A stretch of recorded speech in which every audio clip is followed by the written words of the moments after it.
Today we have the 2021 Skoda Enyaq. This vehicle has done just over 67,000 miles. It has an automatic transmission and a fully electric motor.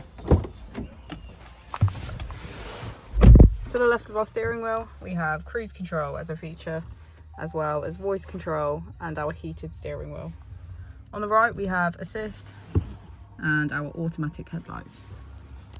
On our screen, we can access smartphone integration, navigation, charging and smart link. We also have our settings, background lighting, service campaigns and our battery temperature. If we put the vehicle into reverse, we can see that it comes with a parking camera with front and rear parking sensors. As we go into the back of the vehicle, we can see that all of our seats have a black leather trim.